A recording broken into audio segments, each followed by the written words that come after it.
It's time for today's travel and cruise industry news. With the latest from travel and cruises around the world, here's your host, Chillie Falls.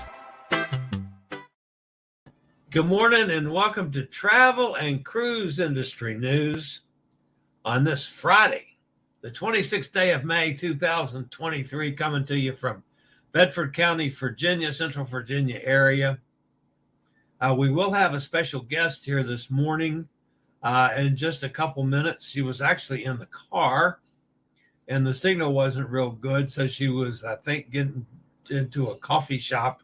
But anyway, got a special guest coming here very shortly. After that, we will get to a couple news stories. The lead story today is Net Zero Emissions Voyage, which is pretty cool. Super Typhoon Mawar, we still have to talk about that one. Hopefully this will be the last day. We got to look at some U.S. weather. Also, the U.S. is predicting at least 12 named storms this year, and one of the most confusing articles I've ever read in my life. And of course, today is the busiest day flying since 2020, and much more here live at 11 o'clock this morning. Today, by the way, folks, is National Blueberry Cheesecake Day. I'm not going to argue about that one. A big fat guy like me is not going to turn down blueberry cheesecake. I don't turn down cheesecake of any kind.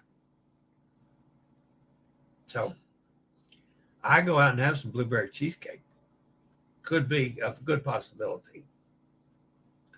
All right, guys, if you're listening via the blog, well, no, not via the blog. If you're listening via the podcast, let's see if I can get my brain working. If you're listening via the podcast, you're always welcome here. You can access the podcast via my blog, which is accessadventure.net, or wherever you get your podcast from. Just search for Travel and Cruise Industry News. All the big hitters have me. And you do that search, and up pops the Fat Travel Guy. And we carry on some of this fun and frivolity every day, Monday through Friday at 11 o'clock. So, Kristy Durso,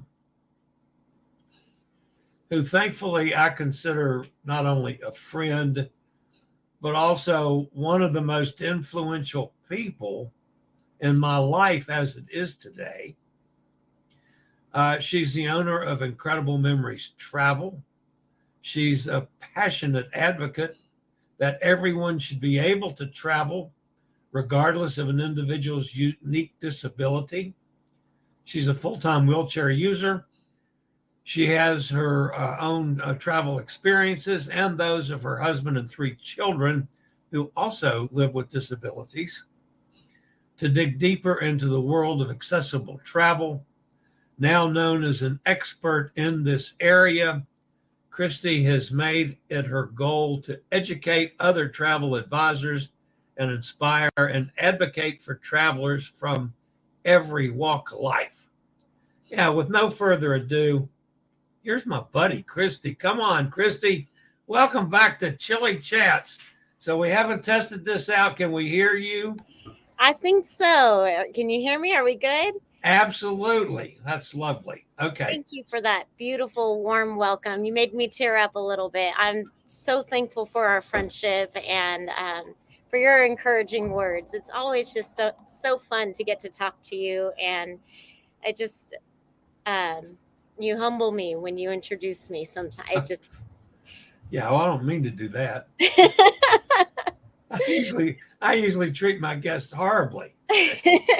I know. Before we get to you, because you've got, okay, we could talk for 3 hours. I got a couple questions I got to ask. All right, fire away.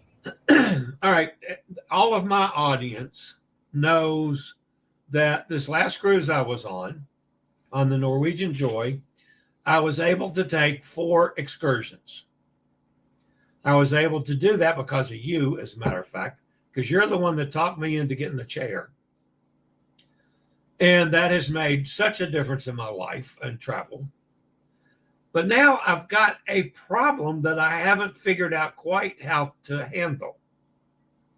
I did 4 excursions. I did 2 bus excursions. I did a hop-on, hop-off tour with a 3.5-hour walking tour in Cartagena. What else did I do? 2 bus. Oh, and the trolley tour. I was able to do those because I could get the chair there, either, on buses or vans or whatever, to where I had it to be, because it folds up and goes in the trunk or underneath the luggage thing. And because I can stand up, pull myself up 4 or 5 steps onto a bus, as long as they let me sit on the front. But that's not truly an accessible excursion. It's accessible for me, but it wouldn't be maybe for you or for other peoples in our community. What the hell do I call it? You can call it an ambulatory accessible excursion. So that would be for somebody who is ambulatory but still has mobility challenges. They're not able to ambulate as much as somebody without a disability, but they do require some so they require assistance, but they are able to ambulate in some way. So those would be ambulatory accessible excursions. Okay. So, and I'm I'd just also so like- excited that you got to do those. That's amazing. It's made a whole different world for me. I gotta point out another thing about hop-on, hop-off tour people.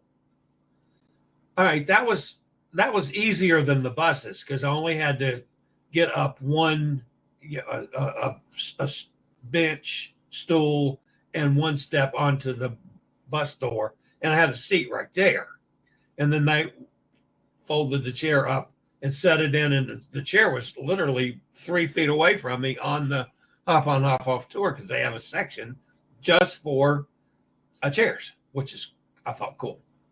But the amazing thing about the hop-on, hop-off people that you may or may not know, when we got into the Old Town Cartagena for this walking tour, and of course I get off the bus and back, they hand the chair down to me, and I set it up and I get in the chair. They sent another employee to follow the tour in case I run into any problems. I got into a curb that I couldn't get around, or there's sometimes you can hit a lip that you can't get over, to keep me from going a block down to find a ramp, perhaps. So we had the regular tour guide, and they sent a guy along just to take care of me in case I needed it, which I thought was just awesome. It is so awesome when they're able to do things like that. I work with a lot of the different companies, and the ones that have at least a minute understanding of accessibility usually do have that available, and they have people who are there to assist with pushing if you need it, if you're in a manual wheelchair, and it really does enhance the experience quite a bit, doesn't it? It completely changes the game. Yeah. So, all right, now my other question for you before we get to what you've been doing. As I deliver my message, I'll call it my message for lack of a better term, whether it's to people on cruises, cruise line people, employees of cruise lines, excursion people, cab drivers, or a damn restaurant, whatever. And I don't want to veer away from your message. Are there any videotapes of your speaking engagements or anything that I can use? Because I want to stay on. I don't want to do. You smacked my hand once before on the ramp in my room that I was calling an accessible ramp to the balcony, and you smacked my hand because it wasn't necessarily an accessible ramp to somebody in a manual chair. So now I've learned that I got to start looking from that standpoint. There's probably a million other things that I am doing totally wrong that I'd love to follow your message. What can I do? Well, that's an excellent question. And first, I want to say I hope it was a really, really gentle smack. I try not to ever do anything where it's too Yeah, but I'm kinky enough. I like the good hard smack. That's okay. So, well, that's a good question. Right now, none of the videos that have been done, actually, that's not true. You might be able to go to Cruise World site. I think they did actually do, they did put all of our talks last year on, and I'll try to see if I can find a link for you to look at that. And I don't think you Okay. have to have been an attendee to see that. So I can try to share that. The other one, and I can try to copy it and paste it over into the notes. I did a podcast with Emma Wiseman. She has a podcast called Yeah. Humans of Travel. Yeah. And we did a very successful podcast talking about it. She called it a crash course in accessible travel. So I can send you that link. So that's definitely one. And then part of the future for me is going to be adding on some more YouTube talking, some more videos of just me hoping to educate and raise awareness about some of the things that we face, and then also to hopefully provide training and spotlight companies that are doing a beautiful job with accessibility. So that's kind of the direction we're going, but there are those two videos that should be out there. And for you, Chillie, you just can't share it with anybody else. I'll send you a copy of my keynote presentation. So I got you. Okay. All right. Now, the last time we talked, you had one really successful talking engagement. And then you were going to Colorado to play with the abominable snowman or some damn silliness out there in the snow country. And so how did that go? And then what have you been doing since that you can talk about?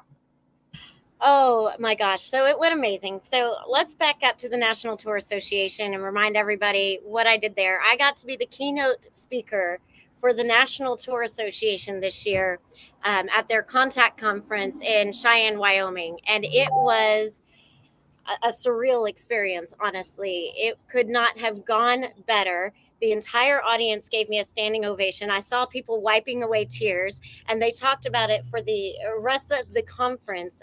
The feedback that I've gotten from that is that I changed the entire tone of the conference to where people weren't talking about so they weren't talking about how much money they could bring in. Instead, they were talking about how they could truly serve the guests that come their way. And people were more compassionate and more understanding to each other. And it opened the door for more authentic conversations. So the feedback that I'm still getting from that conference is still just, it blows my mind, honestly.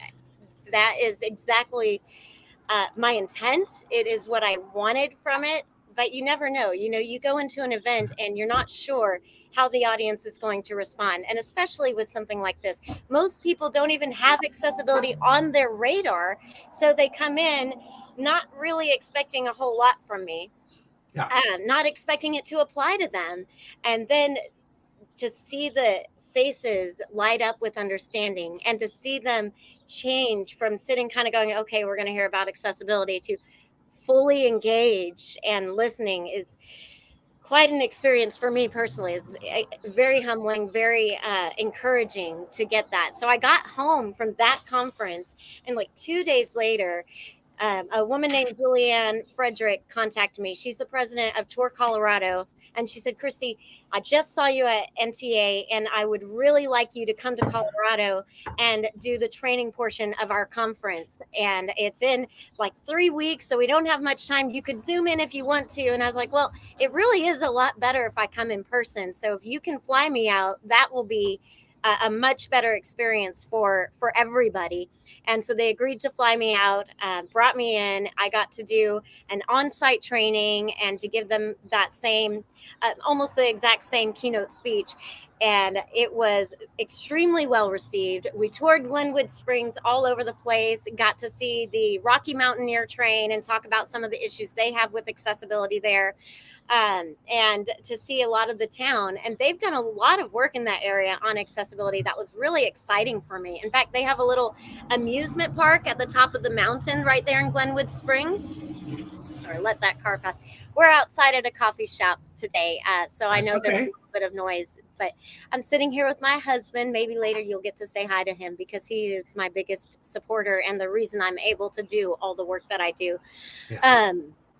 But we got to go up to that amusement park, and as we're sitting there rolling through it, there's a lot of gravel. It was a little difficult to get around because of that, and we're talking about it, and one of the employees overheard me, and he came over and he said, I want you to know that we are already in the process of paving all of this. It's going to be set up for those with disabilities. And that attraction over on that side, that's really, really cool and exciting. We're going to put a different accessible path all the way down to it so that people are going to be able to use it who have wheelchairs. So that was forward thinking and just super, super exciting. And then, so of course, I started asking him about accommodations for those who have cognitive and intellectual disabilities, expecting to kind of get hemming and hawing. Nope, he was on it. He knew everything. He's like, here's what we do. Here's how we accommodate that. And this is how we're going to be able to accommodate these people as well. They get an access pass, so they go right to the front of the line. We have this quiet space over here. And he just knew it. It was that. And he had only been there for a few weeks. So it was really impressive to me. Wow. That they prioritized that at that location. Yeah. Super incredible. And then we got to visit the hot springs that are very close to there, and they didn't have the accessibility that I would have liked. They had some ramped areas, but they actually just talked to me. Glenwood Springs was at the conference I was at this weekend, and they came up to me, they found me, and they were so excited to see me. It was great. And she said, I want you to know that we had a conversation with the hot springs, and I started telling them the things that you recommended for accessibility, and they were already on it. They are bringing in a portable wheelchair lift, portable lift, so that people can decide which tubs they want to sit in, which of the hot spring areas they can sit in. So they're not limited to one choice. That lift can be moved around, and they're able to be accommodated in any of them that there's a ramp to. And most of the pools have a ramped area to get over there. So that was so exciting to hear that they're already thinking that. They're already forward thinking on that issue. And we know we're going to be able to get in and out and to visit that area very safely. So the whole visit was super productive, super exciting. We're partnering with them. Through all of this, something we didn't talk about earlier when we were prepping for this, a new idea was born for something that I'm starting, another project, because I need more projects. Oh, yeah. You don't have enough to do.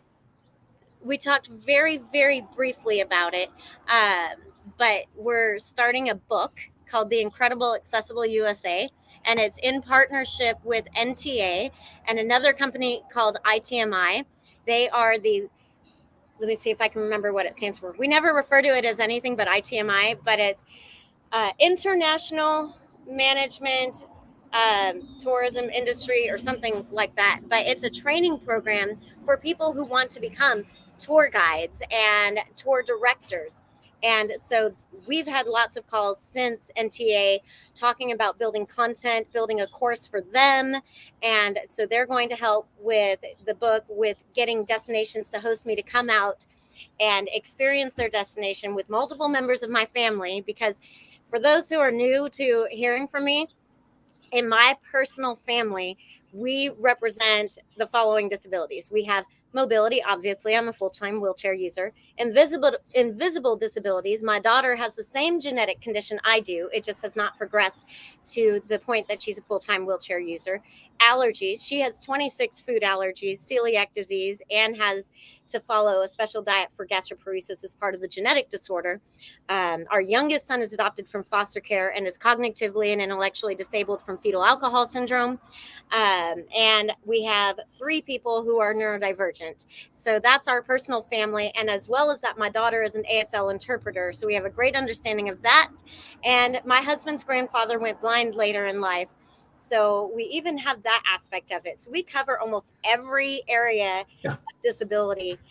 So as we write this book, as we write and publish the different segments of it, we'll be covering all those different areas of accessibility and highlighting destinations that have at least started to accommodate these travelers better and to be able to tell the stories about what they're doing to improve accessibility and to talk about how travelers who have these needs are going to be able to experience all these wonderful opportunities. I mean, we all know how beneficial travel is here. We know that it helps you grow as a person. We know that it helps our mental health. We know that it opens up your mind. It needs to be open for families with disabilities. And so I'm super excited about that project and getting to work on that with ITMI, with Tourism Cares, and with the National Tour Association and their destinations that are part of the organization. Right. So now we've scratched the surface of what I've been up to. Do you want me to keep going, or do we want to talk about those? No, we have to. Well, first, I got to take a quick break from one of our network sponsors. And all I have to do is insert ad into that. So that's all I have to do on that. That's at the right time marking. All right, back with Kristy, of course. Now, I have to get to a most important question. What the hell is this that you went swimming with pigs? Oh my gosh, this was so cool. We this week was actually a really amazing week. We haven't even touched on it yet, but I got to go to the Bahamas, courtesy of Sandals and Beaches Resorts, and to experience Sandals Emerald Bay, which is in Exuma, not Nassau. Right. It's a lovely island. It's actually much larger than Nassau, but it's much less populated, much less commercialized. There's a lot of natural beauty there. The jungle is overgrown and wild, and it is amazing. I cannot tell you how much I enjoyed this destination. It was phenomenal. But one of the things that we got to do there, and we had to go round and round and round with the tour operator to get them to allow me on it, but we finally convinced them that it would be a good idea to let me come. We got to go on this huge boat, which actually is quite wheelchair accessible. Once you're on it, they just need to ramp the area down to the boat, and it would be 100% accessible. And so we got my chair on there. I was able to wheel around on the whole boat, and they took us to an area where they had a population of wild pigs. And in this area, all these pigs just come up on the beach when they see the boats approaching, and they line up across the water, across the shoreline. And then as soon as one of the tour guides gets in the water, he has a bucket of carrots. They know it's time to come in the water and get to chow down. Mm-hmm. And they tell us how to do it. They remind us that they're wild pigs. You need to follow the instructions so you don't get hurt. There's a big disclaimer on that. Make sure that you follow the instructions. Be aware that they are wild animals. They are not tame. But we all got in the water, and we would get a carrot and hold it out to them with our fists closed so no fingers are hanging around anywhere. Yeah. And the pigs would just swim up, and they would take the carrots, and they might come a little bit closer, but then they'd just swim away. And they would do that anytime you had a carrot or you had your hand out like you had a carrot. They would want to come up to you and interact with you. And they were from monster-sized pigs all the way down to cute little tiny babies. It was adorable. All right, now I got to ask a question, because again, from a personal standpoint, I don't know this one. How do you do in the water? And how do you I know how you accomplish getting into the water. Yeah. So when I'm in the water, floating is super easy. I swim. I love the water. I could swim before I could walk. So being in the water is very freeing, and it's freeing for a lot of wheelchair users. I love to try. I can tread water for hours. I don't have to have my oxygen on if I'm in the water. It takes the pressure off of the spine. It takes the pressure off of the body. I know a guy who, when he was at his very worst, would have to basically just live in his hot tub because the water removed all the external pressure, and it just helped him with his pain management so much. So being in the water is very healthy for wheelchair users, and especially in salt water, you're so buoyant that you just kind of bob along, and it makes it very, very doable.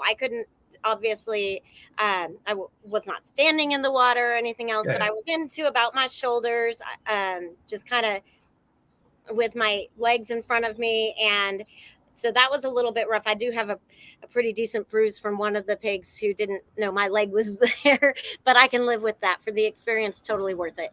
And then to get back out, that was the most challenging part. Now for me, I have a good amount of upper body strength, so I was able to pull myself up the ladder and to put my feet on a step and then pull up and pull up. But I also brought equipment with me. I brought a sling that every wheelchair user should have in their arsenal of tools. You can get it from adapts.org. That's ADAPTS.org. And it is a transfer sling that has handles all the way around it. It's basically like a tarp material, and it's very, very lightweight, folds up completely. You keep it in your bag. And then when you need assistance, when you know you're going to need pulled out of water, or you're going to transfer from your wheelchair to an aisle chair to an airplane seat, this is a much safer way to transfer. Oh, yeah. Just grab the handles. So they're not trying to grab slippery body parts. They grab these handles and they're safely able to transfer you in to wherever you're going. And it makes it a much easier process. So I travel with that when I travel, so that way I can provide that as a way to make sure that I'm safely transferred if I need that. And I had that on the boat, and they were able to use that as well. See, a sling for me, you'd still have to have a crane to pick the sling up. I mean, I'm a big fat guy. Well, it's just people ain't going to pick the sling up with me in it.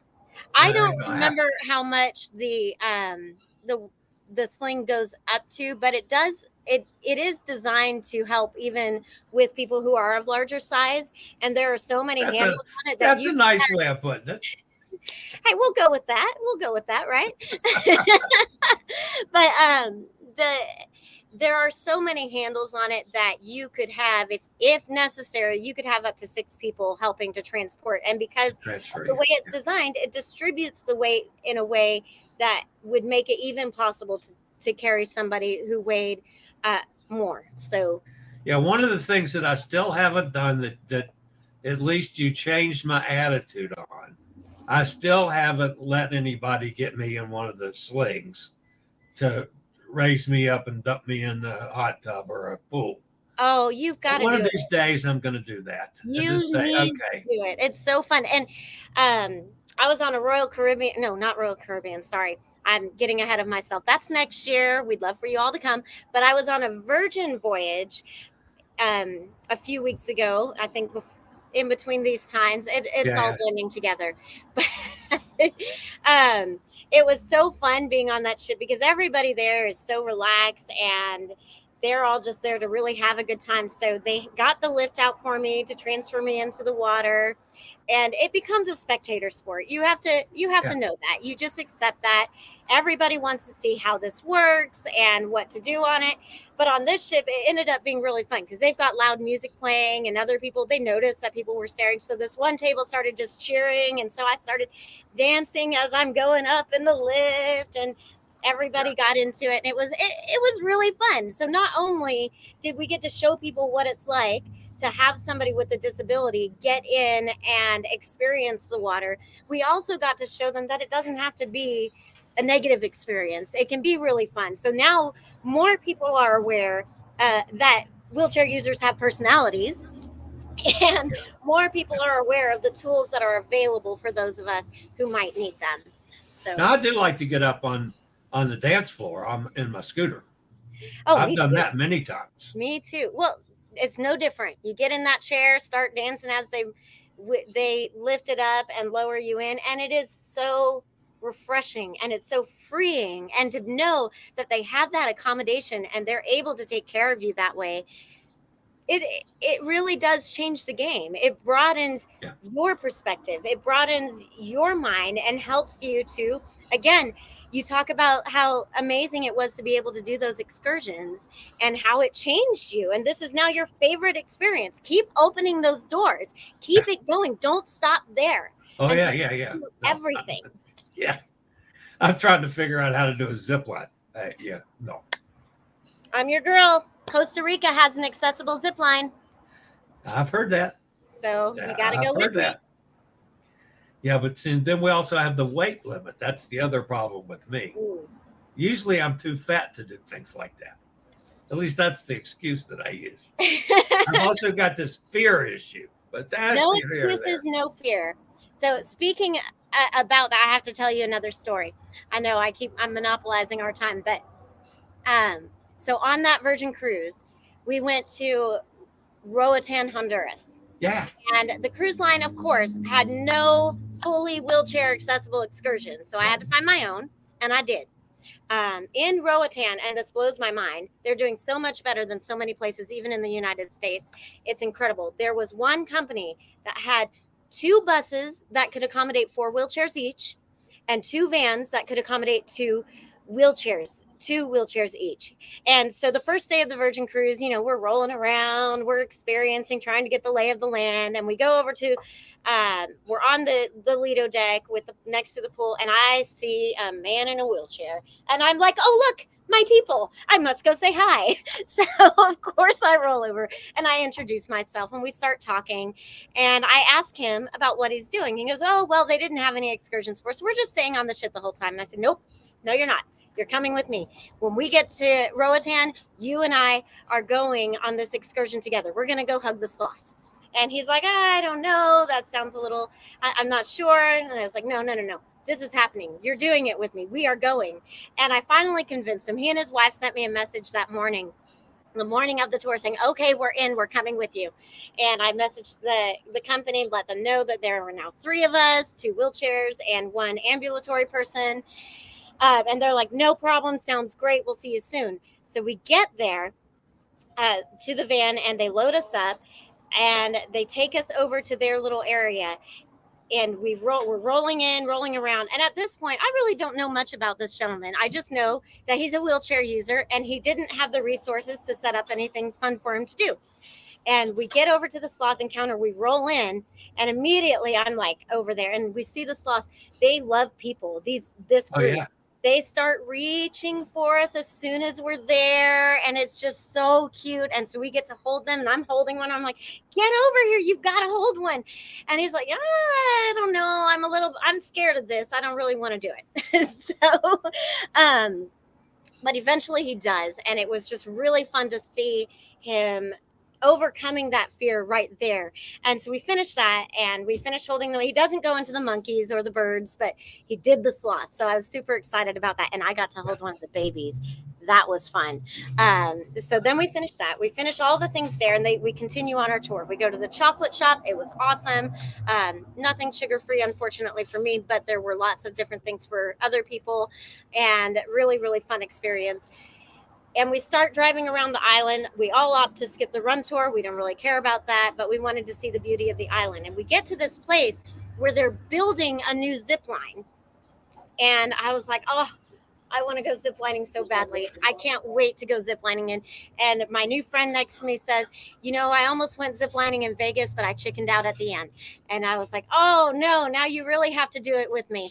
And the guy, our driver, hears our conversation, goes, oh, you guys want to go ziplining? And I'm like, yes, we do. And so they take us back over to where we were, where the sloth sanctuary is.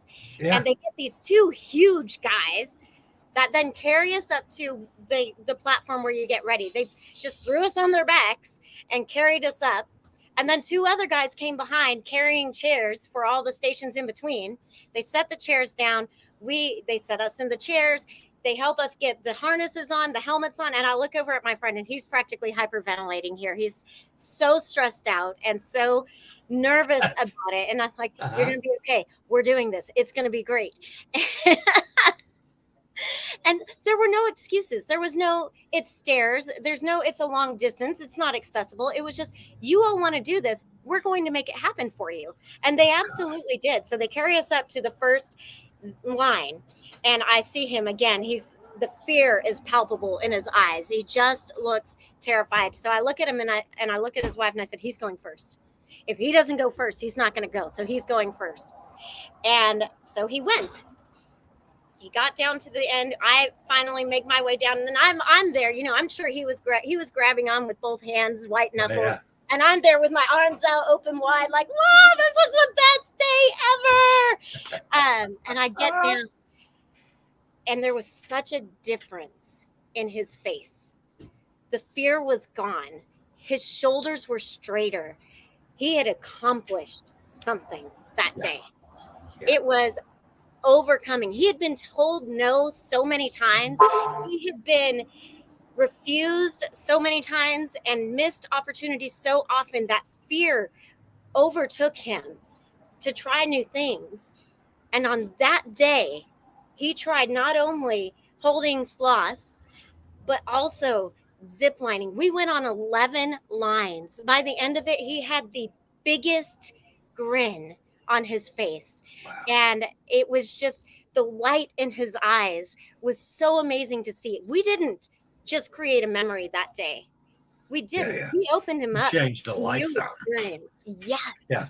Well, that's kind of the way I felt for doing the walking tour in Cartagena. That was so damn liberating for me. It was unbelievable. Yeah. Isn't it amazing how it changes you? That's amazing. And I love sloths.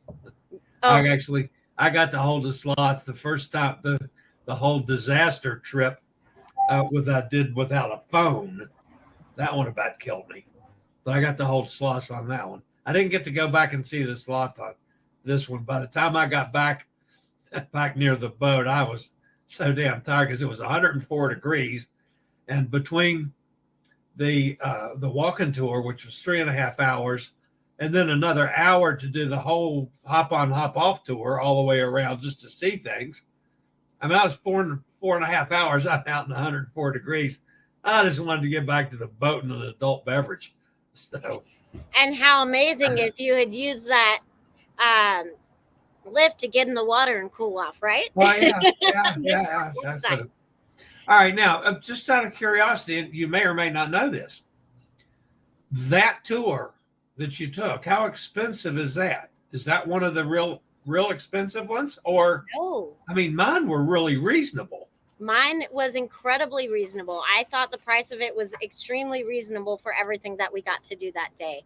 I don't remember the price off the top of my head, but I'm happy to, anybody who's going to Roatan, let me know. It was, I think out of everybody who did sloths that day, because there were lots of people who did them in other areas, we had the best, most personable experience out of everybody. So I definitely recommend that particular tour. Even if you don't have a disability, that tour was just phenomenal, everything about it. So but I will look up and see how much I paid so you can post that as information, and we'll be able to share that. Yeah, because I'm be going to Roatan again too, because I end up seeming that I'll do a lot of Western Caribbean cruises.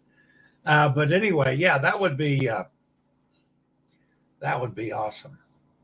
All right. So you mentioned one book that you're writing. Is there another book in your future too?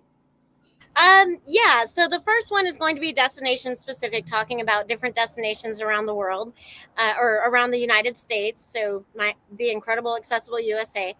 I've long since had the idea and have long been told that I needed to write a book just about my life and overcoming and the things that I've faced. And so I've had the title of it for forever, and it's going to be called From My Perspective. And it's I even have the picture of the cover in my head of what it'll look like. Just trying to look over a counter where it's right at eye level. And so that's my kind of cutesy idea of the book cover and the title of the book. It'll be I think it'll be a collection of stories about the challenges I've faced. Again, for those of you new to me, I got a pacemaker when I was 24 years old. I was medically discharged from the Army because of my health, and I have faced a lot of different obstacles. It took them about 8 years to diagnose me with an autoimmune disease, another tons of time to diagnose something else. I've had a ruptured ectopic pregnancy, and we've just faced a lot of time. In fact, when our daughter was about 3 or 4 years old, we were in the hospital once, just there for a consultation, And we're going down the hallway. And she goes, "Oh, look, there's mommy's room." Looking into just a room that had a hospital bed in it. And it was so natural to her to see me in a hospital at that point that she just goes, "That's mommy's room, obviously." And it's one of those things that I still obviously still remember to this day. She's 22 years old, and I still remember the tone of her voice and just the matter-of-fact way that she said it. So yeah, the next one is going to be a collection of stories about my life, the insights that I've gained, and hopefully motivational and inspiring to encourage people that in spite of any hardship that you face, there is still a life worth living. Oh, It yeah. doesn't matter if you can walk, you can roll. If you can't see, you have to listen.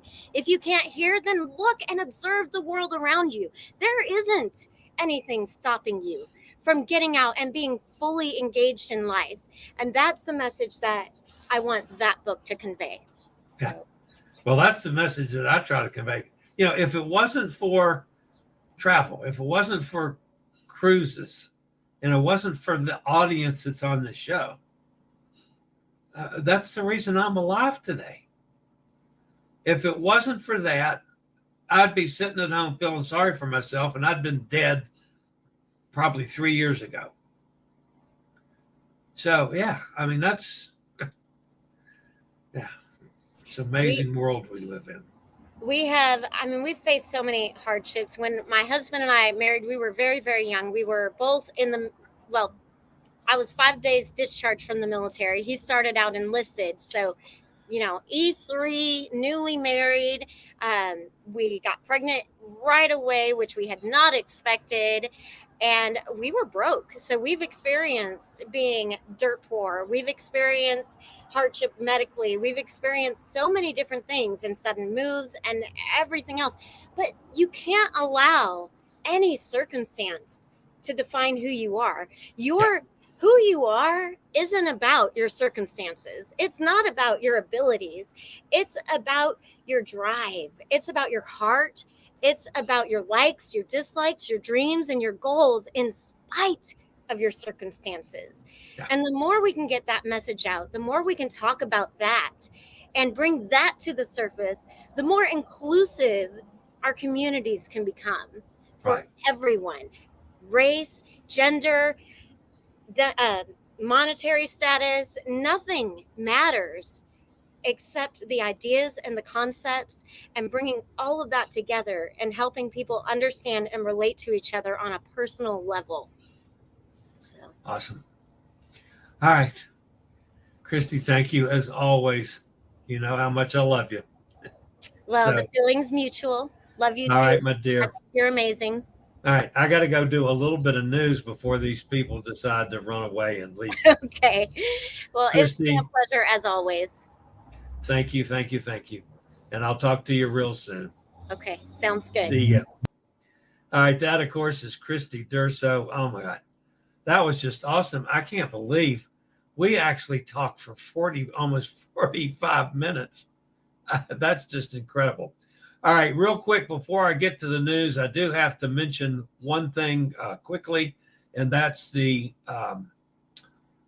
sale that's going on this week from Willpower Chairs on the new Platinum 8000. Now, I do have a picture of that somewhere. There it is. Yeah, that's the Platinum 8000. It's very similar to the chair that I bought 2 months ago. Will did not have a chair that was available then or would meet my needs. Well, now they do. It's very close. It folds in 3 seconds. So does mine. It weighs 58 pounds. Mine's 50 pounds. So mine's just a tad lighter, but not enough to kill it. Remote control capability. Mine has that. It has they call it a large storage compartment. Basically, that's a space under the seat that you can stuff some things, which mine has too. That's where I put my oxygen, as a matter of fact. It has a 396-pound weight capacity. Mine only has a 350-pound weight capacity. So it's better there. Both chairs, mine and this one, 3.75 miles per hour top speed, 15-mile driving range. But here's the big thing, folks. This chair normally is $1,899. This week, it's $1,099. That's $800 off. Buy it now. You can call 844-664-7467. Just give them my SRN number, SRN 11137, and I'd actually get some credit for that. So, all right. So much for commercial messages. We got all that out of the way. The top story today has to deal with the Euribia. On June the 3rd, the MSC Euribia will leave the shipyard in Saint-Nazaire, France, marking the beginning of the industry's first ever net zero emissions voyage, a major goal for the entire cruise industry. The vessel, which runs on liquefied natural gas, will sail for 4 days, arriving at her naming ceremony in Copenhagen on June the 7th. MSC Cruises aims to show that net zero cruising is not a distant dream, but a viable reality. And that's just awesome that they are able to do that. The Euribia can accommodate up to 6,300 passengers when fully booked. And of course, Sophia Loren will be there for the naming ceremony. The clean fuel choice, coupled with other environmental technologies such as selective catalytic reduction system, an advanced wastewater treatment system, and an underwater radiated noise management system, shows MSC's intention to reduce the environmental impact on its operations significantly. So that's the Euribia, the first ever net zero voyage coming up. All right, we got to talk a little bit. Oh, that's a terrible picture. Wow, I'll take that right off. That was supposed to be the surf and out there in from the typhoon. Typhoon Marwar whipped up attention in Western Micronesia as the Category 4 storm actually came close to landfall on the island of Guam. What we found out after things calmed down a bit is that the tropical depression, of course, rapidly intensified and was a Category 4 as it skirted right by the edge, the northern edge of Guam. Right after it passed Guam, it intensified to a Category 5. Winds peaked as high as 170 miles an hour. In a stroke of luck, as it passed by, the eye wall replacement cycle occurred, which probably kept Guam from being just totally destroyed. So things were bad, but not bad as they could be. To date, we have no deaths, which is absolutely amazing. Of course, the Marwar is headed northwest across the Philippine Sea. The current meteorological models forecast the intensity will steadily decline to a Category 2 by the time it gets in the vicinity of the Philippines and Taiwan. While less powerful than what Guam has experienced, winds will still be at least 95 miles an hour. So, all right, we got to talk a little bit about the weather here in the U.S. Yeah, we got a little system down there, folks. I hate this, but especially on a holiday weekend, a frontal boundary and trough of low pressure are producing a large area of disorganized showers and thunder showers off the coast of southeastern United States. Now, this isn't going to develop much, folks, but it's going to provide crappy weather up and down the East Coast for the holiday weekend, especially in the Carolinas. It's going to look dicey. My niece is down there for the weekend. She left this morning, which I'm afraid, if this turns out, is going to make them have a very damp visit to the beach. So, not a good thing to have a system on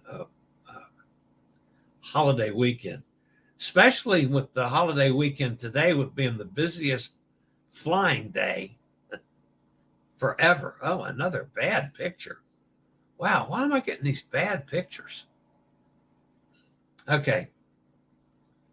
So, Carnival Cruise Line has confirmed that it will continue to employ drug detection dogs at embarkation on some cruises to search for marijuana and other drugs. This came from John Heald, the ambassador. He said on Facebook this week that they've been making a big difference in keeping drugs off the Carnival ships. Even though marijuana is legal in some states, cruise lines follow federal law which supersedes state law. Since cannabis is not federally legal in the United States, it isn't legal aboard cruise ships regardless of the state they're embarking from. Cruise lines, including Carnival, enjoy a zero tolerance policy and display drug-free zone signs. So, folks, if you plan to break that code, don't. Because if they find you with any pot on board, or number one, you'll never get it on board to start with, but you might pick it up in a cruise port. If you bring it on the ship and get caught, you'll be kicked off at the next port of call at your own expense. You'll be barred from the cruise line for life. It's not worth it. If you can't stay away from pot long enough to do a cruise, don't cruise. Stay home and smoke your pot or any other drugs. All right. The folks at the weather, the Hurricane Center, are talking about, and I guess I have to read this to tell you how confusing it is. But the U.S. National Oceanic and Atmospheric Administration said a near normal hurricane season is predicted for this year, with 12 to 17 storms packing winds at least 39 miles an hour. Of those, 5 to 9 could become hurricanes. That's 74 miles an hour and higher, including one of 4 major hurricanes. That's category 3, 4, or 5, with winds of 111 miles an hour. So you could have 12 to 17, 5 to 9, and 1 to 4. We have a 70% chance of confidence in those ranges. With a changing climate, the data and expertise NOAA provides to emergency managers and partners to support decision-making before, during, and after a hurricane has never been more crucial. The Atlantic hurricane season runs from June 1st to November 30th. NOAA predicting a 40% chance of a near normal season, 30% chance of a above normal season, and a 30% chance of a below normal season. Is that clear as mud? It's not to me, and I mess with weather all the time. After 3 seasons with atmospheric phenomena called La Nina, NOAA predicts an El Nino will develop this summer, which has a suppressive effect on hurricane activity. But this could be offset by more localized conditions favorable to hurricanes, such as an above normal West African monsoon, which produces African easterly waves and seeds some of the stronger and long-lived Atlantic storms.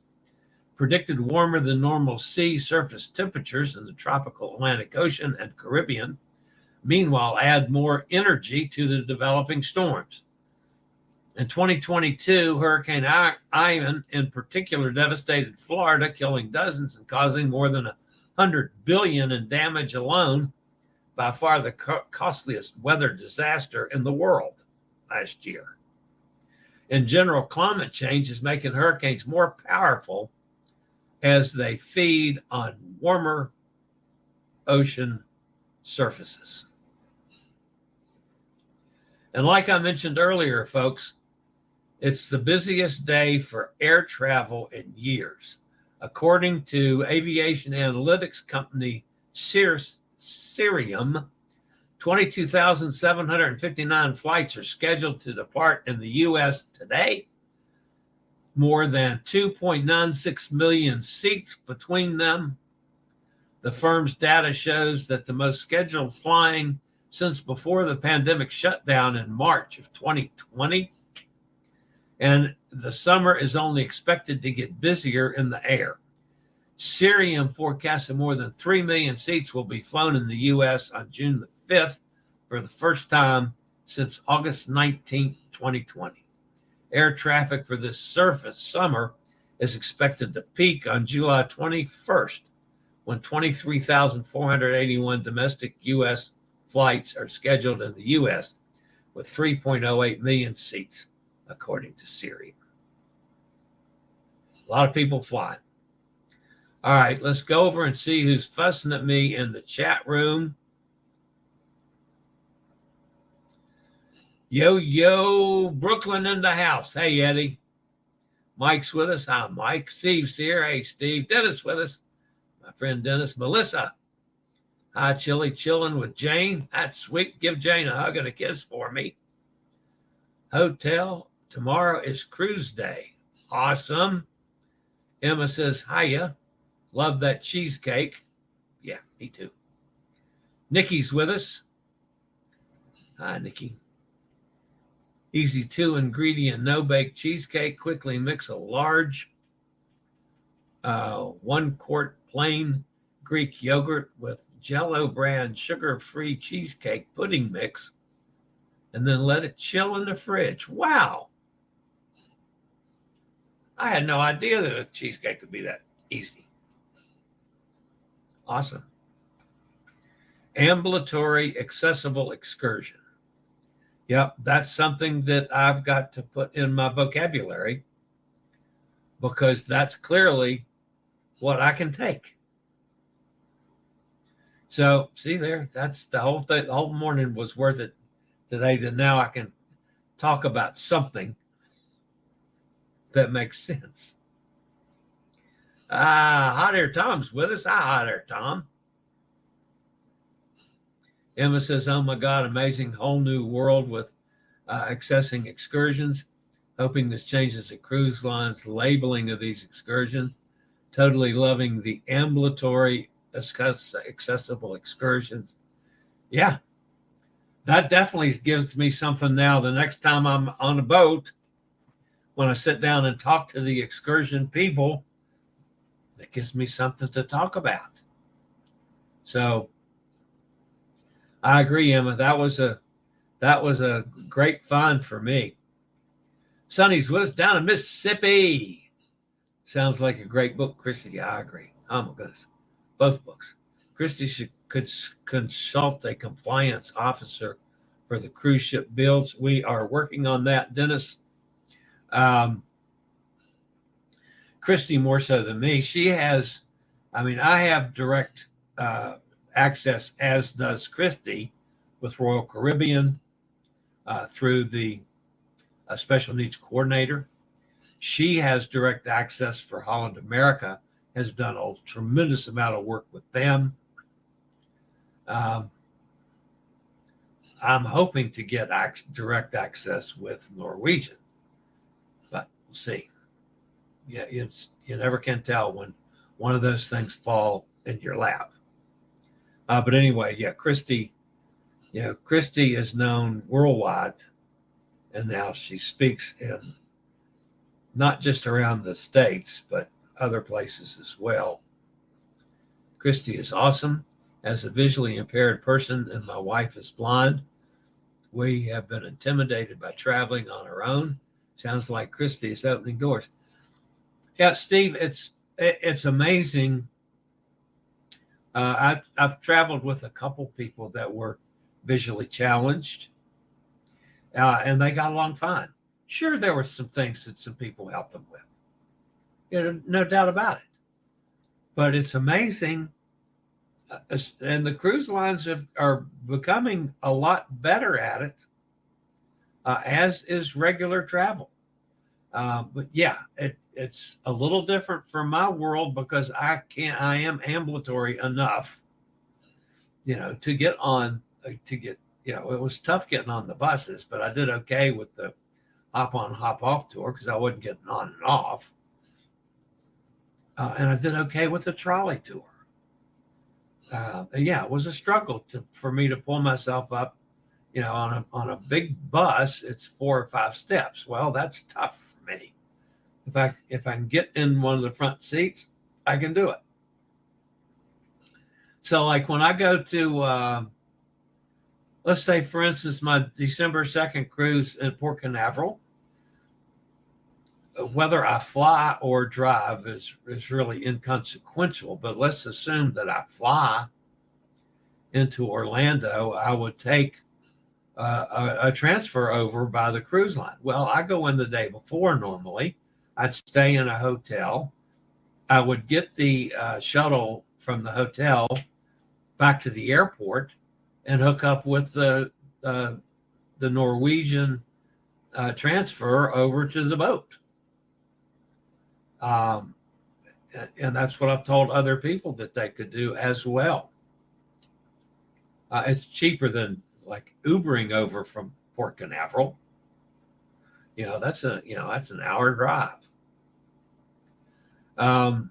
Dennis, good idea. Kristy would be able to get mucho accessible information while designing ships. Yeah, that's one of the biggest things that I've said all along, in that I have passed on through several of the compliance folks that are on ships to work their way up, especially like with MSC. I was on a brand new ship. You'd think it would be, the accessibility would be top notch. It was awful. Brand new ship. I didn't have automatic doors on the restrooms. I didn't have a lot of things that should be into the design of ships. Pools and hot tubs. It was nice for me on the Joy. There's actually an accessible kids pool. I mean, kids are in chairs too, folks. But you could actually roll a chair down into the pool so that the kids in chairs could get in the water that way. I've only seen one other accessible pool on any cruise ships, and that was on a Royal Caribbean ship. But I am going to have to use the lift chair, and yeah, I realize it's a big fat guy like me. It's going to be a nice spectacle, and most of the people that are sitting there sunbathing are going to be rooting for him to drop me on my head. But that's okay. I'll do that. Clea should recommend her to the naval architects and designers. We've made some inroads with Clea. I can tell you that on a personal level as well. But it's an ongoing battle. Again, people don't realize how much we can do without any help. And if you give us a little bit of help, it opens up the entire world. So she is awesome, inspiring people. Steve, I agree. I would not be anywhere near where I am today if it had not been for Kristy and Sylvia, who's my counterpart at Wheel Power Chairs, and a couple other people that I deal with in the accessible world, but more Kristy than anybody. Disabled or not, everyone should be aware of the community struggles and needs. I agree, Dennis, and that's much why, on my news show, I will take time to have people like Kristy on. On my blog, I will post things. Like I will come up somehow of posting today's show for a blog post as well, which goes out to primarily the accessible community. So, yeah. And Steve says, amen to that. I agree with all of you guys.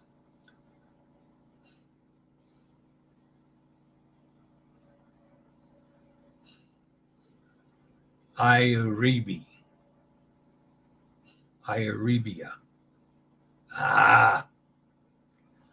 Euribia.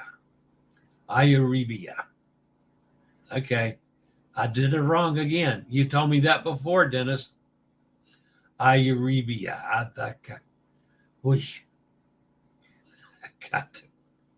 I got to. I need to copy that. I can't copy it. What the hell? Euribia. Roll the R. Euribia. Euribia. Pronounce the IU. IU. It's not a compound vowel in Italian. Euribia. Okay. Maybe. Chillie, you must have skipped that pronunciation lesson. Yeah, I know. I must have. And I remember doing it now. Do you think I remembered it when I was talking about it? Of course not, Dennis. The U in Italian is pronounced like a long U in tune. Euribia. Euribia. Yeah, Euribia. Oof. Good morning, Dennis. Sorry, Kenneth. Sorry I'm late. That's okay, Kenneth. You missed out a lot of stuff today. You'll have to go back and watch the rerun on it. It was a really great interview with Kristy. Oh, my stars. Fantastic interview with Kristy about ambulatory accessible excursions. Must watch. Thank you very much, Dennis. It's always been hard for me to ask for help and assistance. Oh, I know. And that's been a big thing for me to overcome. And finally, I just decided, there's some things I can do. There's some things I can't. And if I can't or I struggle with it, then I'm going to ask. And it's amazing how that'll work. So you just have to get over that one, Steve. And I know it goes against everything that we grew up and every part of our being. But man, what a difference it makes. And sometimes it doesn't take a whole lot of help to make things wonderful. It's just like me going on those 4 excursions. Yeah, it took a driver on each one or a tour guide on each one to take my folded up chair and put it somewhere and get it out so when I got off the bus. And the one tour guide, when it was an area that I just didn't see the sense in me getting out because I couldn't do anything anyway, other than maybe take some better pictures, I decided to stay on the bus at that stop. And the tour guy says, do you like pina coladas? And I said, of course I do. She said, real pina coladas? And I said, oh, hell yeah, real pina coladas. She says, well, they make them over there. I'll go get you one. So I gave her some money. She went over and brought me a pina colada because she knew I wasn't getting off the bus. So, yeah. Dennis says, ship. I know. They're ships. I call them boats. Everybody always fusses me at that. Dennis says, no, you pronounce the E as A, like in day, as in day. Come on now. This is fundamental. Euribia. Euribia. Euribia. Euribia. E is in A is in day.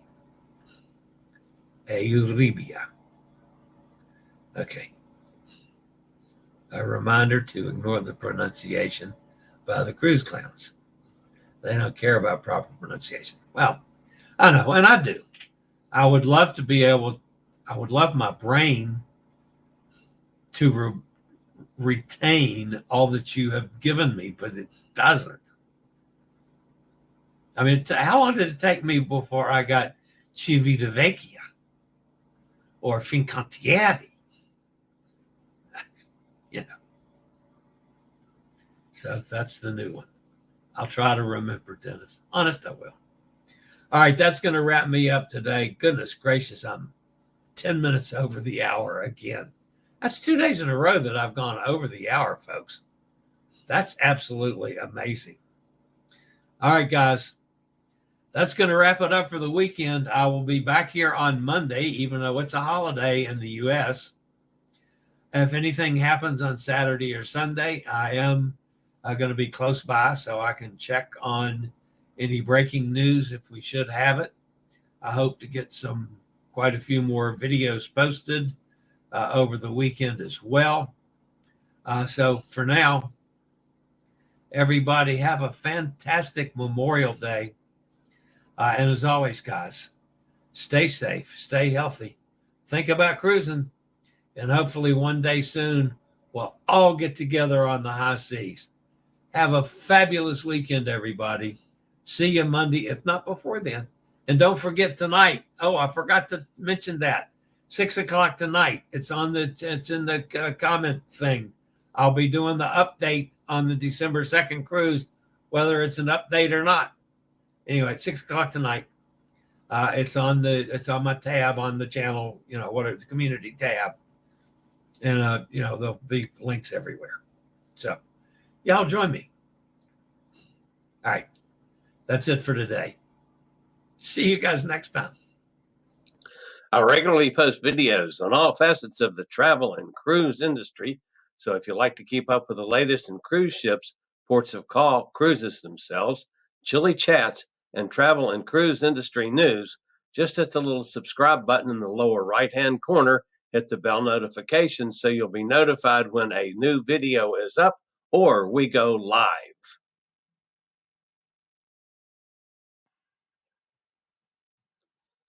This video was produced by Chillie Cruises.